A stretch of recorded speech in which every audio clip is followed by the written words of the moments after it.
Hello everyone, TXephy here. Welcome to my Rainbow Six Siege meta discussion. In this video, I'm going to discuss Rainbow Six Siege's hard breachers, what's up with them, how balanced they are against each other, and who should you bring and when.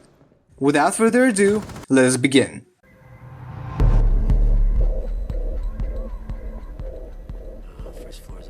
Back in the ancient days of 2014, Ubisoft released a trailer for this cool new game called Tom Clancy's Rainbow Six Siege, which showcased a lot of the features that were key in the game's marketing. From the tactical focus of the game, with communication being one of the most important elements of the gameplay, to barricading and droning giving each round its own unique feel. But the biggest focus for most players was destructibility. Certain walls and floors were completely destructible, with bullets traveling through them like there's no tomorrow, and dealing damage to any unlucky player who would be grazed by those bullets, including the shooter's allies. By shooting some walls enough times, they would be completely destroyed, providing players with new lines of sight and passageways to look and shoot through. While dynamic destruction was nothing novel at the time, games like Battlefield and Worms were doing it long before Ubisoft tried their shot at it. But this time, it was different. This time it was much more tactical and competitive. And Ubi knew it. And they knew that they had to make it balanced. While destruction looked amazing in the trailer, throughout the lifespan of the game, many things were quickly changed to make the game more balanced, including adding metal bars on floors to prevent people from dropping on top of the defenders with no repercussions, and spawning outside-looking barricades automatically at the start of the round. But one thing didn't change, it's the way reinforcements worked. Since the inception of the game, each defending player was given access to 2 reinforcement, one if they were playing Recruit, to turn penetrable walls into indestructible ones, making those walls completely immune to damage from explosives and bullets, meaning that no one can shoot through them. They were strong. Very strong. They could turn any room into an impenetrable fortress, especially with operators like Mute, who could deny attacker drones, and Jaeger, who could eliminate all attacker grenades, turning every round into an actual quote-unquote siege. And attackers couldn't do anything about it. Except for one thing. When you mix fuel, metal oxide, and metal powder in just the right way, it burns at 2,000 degrees Celsius. Hot enough to cut through nearly any barrier known to man. Throw some C4 into the mix, and you've got one hell of a combination. Hard breachers.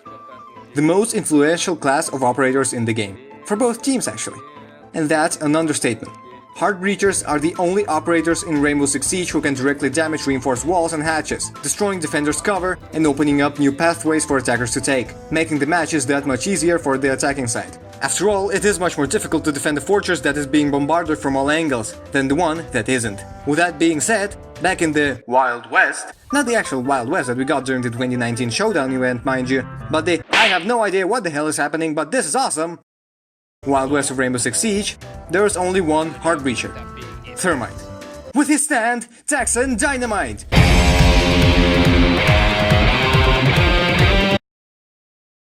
Actually, scratch that, the name Texan Dynamite wasn't used until the release of his Elite skin in 2016, it was only known as the Exothermic Charge back then. Semantics aside, this little thing was the only way any operator in the game could alter reinforcements, since at that point in time, neither Ash nor Thermite think of making a baby, nor did Ubisoft decide to insert a way to literally delete walls into the game yet.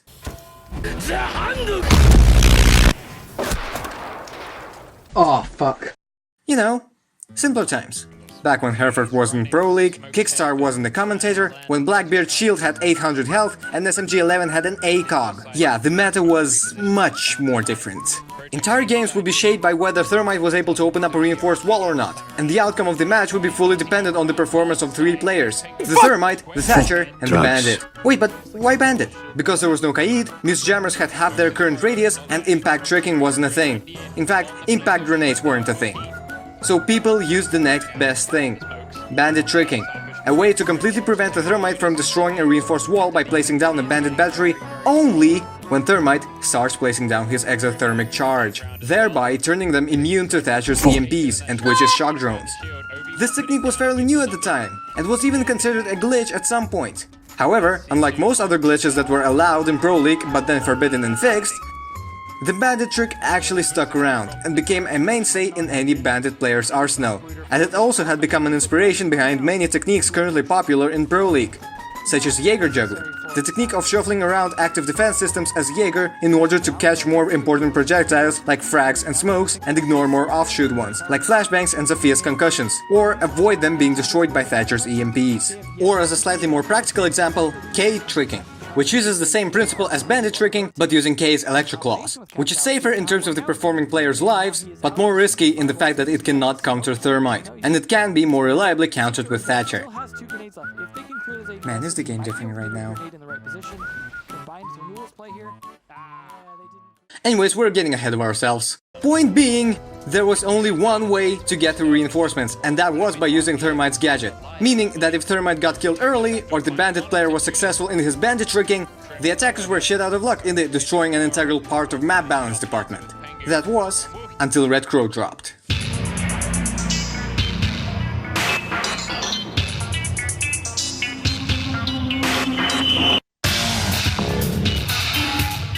November 16, 2016. Ubisoft North America dropped the official Operation Red Crow trailer, the fourth batch of DLC to be added to Rainbow Six Siege. By that point, we had gone through the terrific releases of Sniper 90, Immortal Blackbeard, 4Cam's Valkyrie, and the horrible map additions in form of Favela and Yacht. Border was okay though. With all that in mind, people were terrified of the prospect of a ranged Thermite, and that Hibana would make him obsolete or something. That didn't happen. What happened though was that Thermite players were finally given an alternative to the bulky, supportive 2-speed Thermite with a non-safe gadget in form of a speedy, fragger 3-speed Hibana with a gadget which theoretically has infinite range. She had a better gun, a fully auto SMG secondary, we all know how that went, and 3 charges on her heart-breaching gadget. Which might sound OP on paper, and why would you ever bring a Thermite after the release of someone like that? If it weren't for one thing, the holes made by the Hibana's gadget were much smaller, and pellets didn't even stick properly half the time.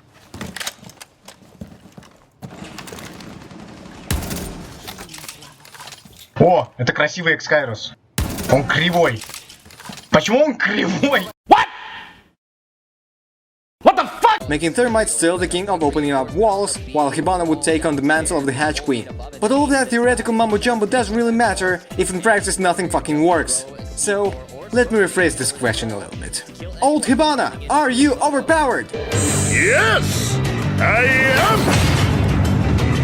Everyone knew that Thermite was still better at opening up holes. Everyone knew that Hibana had very different strengths from Thermite. But instead of picking one over the other, everyone just started picking both of them all the damn time.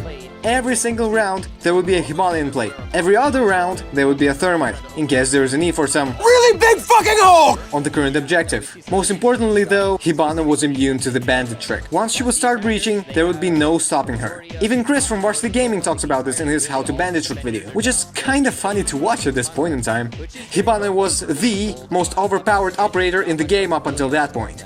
While yes, released Blackbeard was practically immune to headshots, but he was limited by repelling and easily countered by refragging. And while Sniper 90 was obnoxious, it would still lose out in any real gunfight to a fully auto weapon, which would be able to get headshots. But Hibana, she was the full package. She had an amazing primary weapon with barely any recoil, which also had access to the newly introduced at the time angled grip. She had the only fully automatic secondary weapon other than the SMG-11, but with a bigger mag size.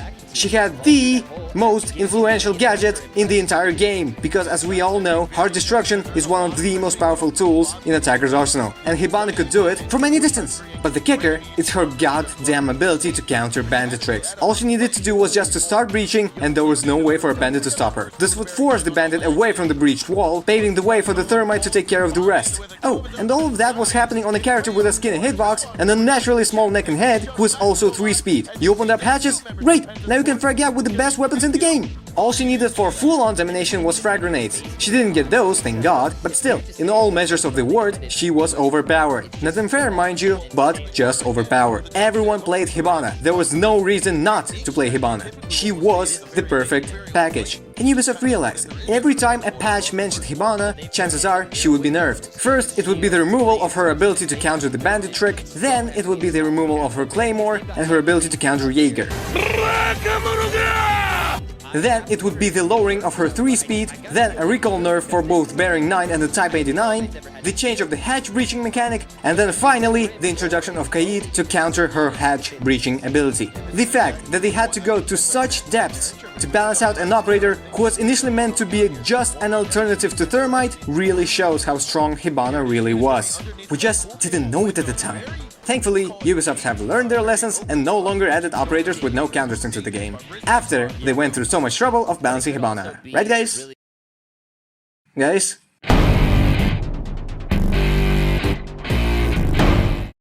Ubi. Please. We've gone through this shit already. Seriously, out of the 28 DLC operators this game currently has, 11 were balanced on release. That's less than a half. And while some operators got the short end of the stick in that department, being severely underpowered in most cases, some operators were so obnoxiously overpowered there was no way to play against them if they were utilized to their full potential. Guess who was one of those? Maverick was introduced as a sort of a stealthy heart breacher who could appear out of nowhere at any time and kill any unfortunate soul who would dare to appear in his line of sight. And this worked not just on reinforcements, mind you, any surface you could imagine people peeking. Maverick could quietly destroy it without anyone knowing. And by the time you would notice, it would usually be too late. While he was the rumored third heart breacher, he played much more like a flanker or a split pusher. So not a lot of people actually used him as a heart breacher, because he was just too strong when quietly flanking defending anchors. Oh, and he could also instantly destroy any barbed wire on the technical test server before it got patched out. His M4 wasn't too shabby either. Pretty good DPS for a 3-speed gun. And while a lot of people memed by drawing male genitalia in casuals with his blowtorch, many more would abuse the shit out of how quiet his gadget was and just completely ruin the anchor's day. But the most annoying Maverick players are the ones who realized his full strengths, who would quickly open up key reinforcements for their teammates and then quietly flank around the defenders who would now be focused on those newly opened reinforcements. It was basically Maverick players having their cake and eating it too. The fact that he was the most vulnerable heart breacher was completely negated by the fact that most people didn't even have a chance to retaliate against him because of how quiet his gadget was. Seriously, while Release Ella was overpowered in her own right and could outgun anyone, at least with her, he had a fighting chance. Not with Maverick, not with this bad boy. Just deleting everything he touches, without even having to try. This is why he was nerfed for 3 more patches after he was released, with 2 of those having something to do with the way his blowtorch sounded. But it's okay, Ubisoft has learned their lesson and realized that creating an operator whose whole shtick was being uncounterable is a horrible idea. And they did not release an operator like it, for 3 whole months before Nomad's release.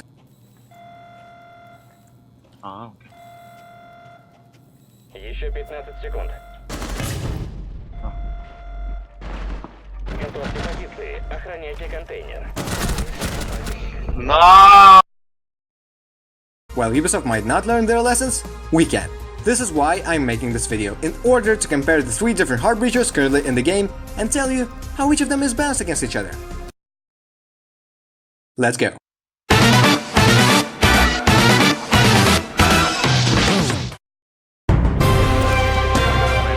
Снаружи был, да? А, он там сидит, прям сидит.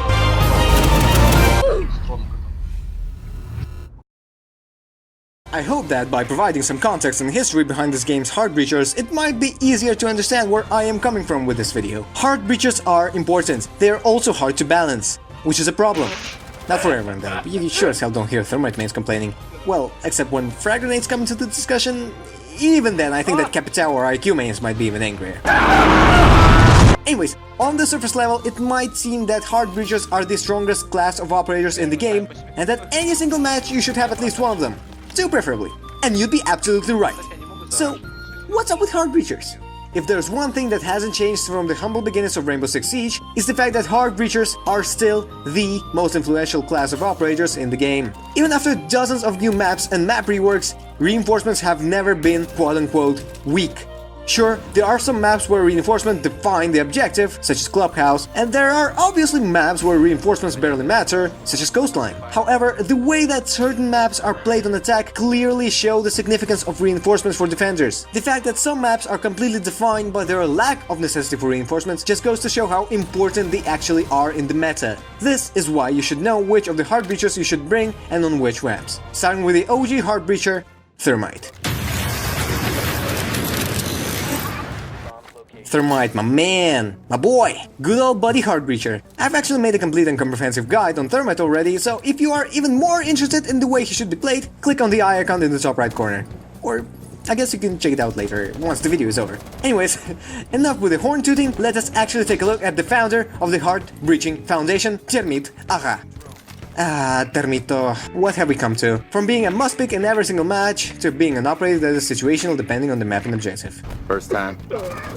How the mighty have fallen. But how did this actually happen? Well, at some point in time, Ubisoft decided they didn't like outside-facing walls all too much, and you can clearly see this in the design philosophies of the later maps, with maps like Coastline, Villa and Theme Park not having any outside-facing walls at all, and maps like Outback and Hereford having barely one outside-facing wall that actually matters in terms of gameplay. Contrast this with maps like House, Clubhouse and Chalet, where Thermite is still considered a good pick and must pick, arguably. All of this is for one very simple reason. Thermite's only weakness is his vulnerability during breaching. Since he has to actually come up to a wall that he needs to breach, the safer he is while doing so, the better. So outside-facing walls are very good for Thermite. However, he has another unspoken weakness: impact tricking. Impact tricking is a method of completely countering Thermite by throwing impact grenades on walls where the exothermic charge is placed. And because impact grenades have a stupid huge radius, it is possible to effectively completely counter a Thermite breach by throwing an impact grenade on top of a wall that is currently being breached. This gives a lot more strength to operators like Legion, Smoke and Kaid, who are already pretty good at countering plants and breaches, by providing them with a tool to completely counter Thermite. And it's not like there's an attacker with Jaeger's gadget, for now at least. While the bandage trick can be countered with enough pressure from attackers, impact trick is borderline impossible to counter, as the player performing the impact trick is usually safe behind the exact same cover that Thermite is trying to breach. However, if the Thermite is successful in the breach, the defenders are pretty much universally screwed, as the exothermic charge destroys all potential cover the defenders may have had, and can easily cover all potential rotations, severely limiting the defender's options in repelling the attacker's assault. Thermite is great when he works, arguably the best Heart Breacher when utilized to his full potential, but there are so many variables that all work against him that picking Thermite is just a series of questions. Are they going to bandage trick? Are they going to impact trick? Will they electrocute hatches? Are there any hatches? What's the objective? Will my team escar me? How good their roamers are? And so many more. It just turns into a headache at some point. But thankfully, for most of you watching this video, you don't even have to worry about those kinds of questions, since most of the techniques that I have just described and mentioned are completely irrelevant in lower skill brackets, by which I mean anything lower than Plat 3, which includes me actually, oh goodness.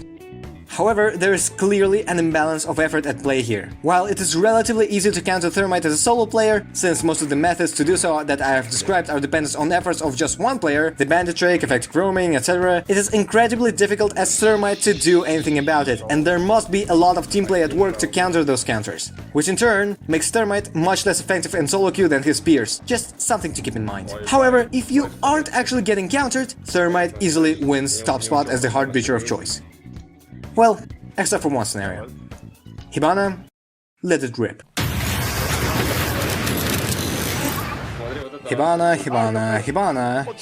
You know, even though I did just go on a huge rant about how overpowered you were on release, I have to admit, you were my favorite siege operator for a very long time. She does a lot of stuff very right, and she's the perfect solo queue operator, especially when compared with someone like Thermite. She is much less dependent on her teammates covering her, since she can use her gadget from a much higher distance than Thermite. She also destroys reinforced hatches much more efficiently than Thermite, as she can destroy 3 of them, one with the age of her X-Cairo charge, in contrast with Thermite's 2 that he can open with his exothermic charge, which is not really ideal for the Thermite player, since he can open up much larger holes and providing gigantic passageways for his teammates to use. Compare that with Hibana, who, even with all 3 of her X-Cairo charges, doesn't even come close with the sort of destruction that a single Thermite charge can bring. But, to be fair, opening up walls for passageway isn't really Hibana's strength, and I should not ask her like it is. Instead, let me tell you what she does very right. Aside from being very efficient at destroying hatches like I have just mentioned, she is also very good at creating sightlines for attackers to peek through, especially since she doesn't have to put herself in harm's way in order to do so. This allows her to pressure the enemy without even being close to them. As long as she has a line of sight, Hibana can easily destroy defenders' cover and limit their rotation possibilities severely. One place where you can do so without any worry is on Villa, on 90 hallway. By shooting a single X-Cairo charge from the rappel window onto the hard wall that leads to vault, you can severely limit future defender rotations if they don't have any breach denial on that wall, like a mute or a bandit. But even though I did just say that Hibana is the safest Heart Breacher by far, that doesn't mean that you should just white peek your opponents when trying to use her gadget. It's not really a good self-defense weapon, you know? Either way though, while Thermite is very good at making huge passageways and is very efficient at pure destruction, Hibana is much more suited to making smaller holes, to create lines of sight for your teammates to use in order to decrease the amount of cover that the defenders may have, and all of that from a much safer distance. And that's just comparing their gadgets, as Hibana's loadout is much more versatile than Thermite's. I do like both of their primaries quite a lot, but I do enjoy using Hibana's Type 89 a bit more. Oh, that's not even including the secondary gadgets. Yeah, while realistically you wouldn't use the breaching charges on Hibana, excluding some very specific scenarios, when those scenarios do come up, it is that much more satisfying. Breach charges can be very efficiently utilized for vertical gameplay, or not to waste your primary gadget on unreinforced hatches. However, that is dependent on the map and the objective, obviously. Stun grenades are pretty good also, and I do use them quite a bit, on both Hibana and Thermite. Either way though, you are given a clear choice. A less safe hard breacher who is a much better team player and opens up new passageways for everyone, basically paving the way to victory. Or a very safe and borderline selfish hard breacher who doesn't need a lot of team play to be utilized to her full potential. Hell, she doesn't even need any help in countering the bandit trick if the wall layout allows for it. Oh, and she can also create very important lines of sight towards the objective with her gadget, which can severely limit her opponent's potential cover. And hatches. Don't forget about the hatches. Yeah, on surface Hibana can do a lot more than Thermite can, and she is a really safe pick in any team composition and on any map. But is there an operator that can do a mix of what both of them do? Yes, there is. Although it's probably not what you would expect. お前はもう死んでいる。何? Bandit library. Eric Maverick Thorn. Well, he certainly is a Thorn, alright? A Thorn in the defender's fucking side, that's who he is. Maverick is an enigma for all Siege players. Like, how are you supposed to play him again? He's like the Pyre from Team Fortress 2. He has all of those tools that allow him to do basically anything he fucking wants, but the next thing you see, and another part of his kit completely counteracts it. Let's make him 3-speed, alright? Yeah, Absolutely, quiet. Absolutely, quiet. Alright, now how much recoil should his guns have? Ton. Okay, and how should we make his hitbox? Extra. You see what I'm saying? The dude's a walking contradiction. His whole shtick is that he's supposed to be uncounterable, but since it takes so long to actually use Maverick's gadget optimally, your opponents might as well just yeet a C4 straight at your face before you're done using your blowtorch. Alright, then let's use him as a sportive hard breacher then, just to counter bandit tricking. Although, are you really sure that you want to get into a prone peak battle against an enemy who can see and hear you from a mile away? Maverick is not a conventional hard breacher. Hell, he's not a conventional operator. He has so many tools as a hard breacher, and yet he also has a lot of tools to counter very specific things like Master's cameras and deployable shields? Huh. Weird. No other hard breacher has that. It's almost like he is supposed to be different, and that he is. Comparing him to Hibana and Thermite is kind of mean-spirited though. I mean, they have clearly defined roles and there are some things that both of them are obviously very good at. But what about Maverick? While he is the most vulnerable hard breacher, and he has been nerfed quite a lot in the recent patches, nothing really reduced him in my personal view, him being a split-pushing team player. Let me explain. Maverick's Torch is an incredibly complicated gadget that can do many things that I will not be able to go into with this video. I have already made a video about how to best utilize Maverick, link in the description or in the top right corner, but the gist of it is this. Maverick can do a lot of things that both Thermite and Hibana can, he's just not as efficient at doing them. That doesn't make him weak though, far from it. Instead, it just makes him incredibly versatile. And the fact that he can't be countered by Bandit is just an added bonus. Maverick synergizes extremely well in a well-coordinated team, and with certain operators especially, like Blackbeard for obvious reasons, or Buck and Sledge, as they can pressure the enemy by destroying their soft cover, while Maverick can pressure the enemy by melting their hard cover. If Hibana can open up to 3 sidelines into the objective, Maverick flips the double bird and just starts turning every reinforcement into Trypophobia reincarnate. Mav is a very complicated operator to use, and requires a lot of game knowledge to utilize properly. He is incredibly vulnerable when using his gadget, so it is important to always stay conscious of your flanks. Something Hibana doesn't really need to do, and something Thermite can just do once and forget about it once he has placed down his charge. Not Maverick though. As long as he has his blowtorch out, he cannot let his guard down for a single second. But if he is not bothered while doing his job, Maverick can be one of the most lethal attacking operators the defenders will ever have to fight, even without having his teammates to support him. He's just that much better when he does, making him a great pick in both solo queue and in a squad. Just don't forget to use the secondary gadgets, and be careful of C4s, alright? Or it could be me and completely screw up a single crouch that the toddler could make. Oh, look at transition!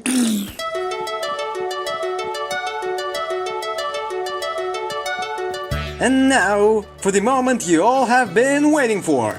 Which Heart Breacher operator should I bring in Rainbow Six Siege?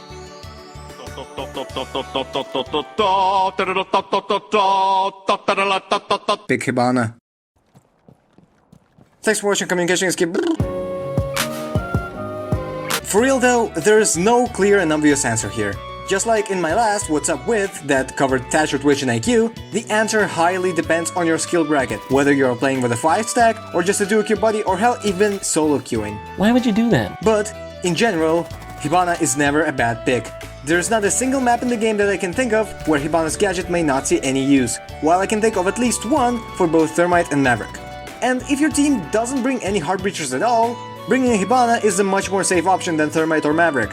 But what if stars do align and you actually can choose which operators you can pick? Well, let's get map-specific picks first. Always bring Maverick on Clubhouse, Hibana on Oregon, and Thermite on Bank. I don't care what anyone says, those picks are a must-have on those specific maps. Maverick makes CCTV and bedroom impossible to hold for defenders if you destroy their outside-facing walls properly. Once again, Vert's video. And he can easily open up one of the basement hatches and then split push from dirt tunnel if the defenders have went basement instead.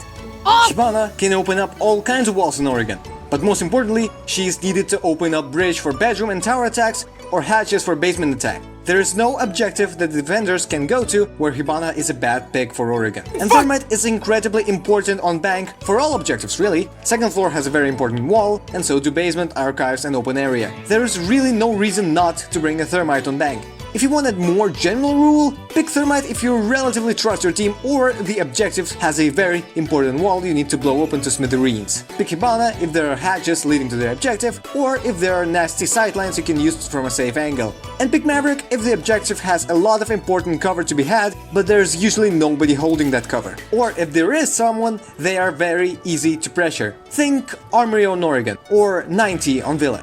That is me talking very generally, so pick whomever you believe to be the right operator for the situation. But you know what's better than one Heart Breacher? 2 Heart Breachers. Bringing 2 Heart Breachers is not only viable, it is also incredibly safe. In case one of them dies early, there is the other one to take their place.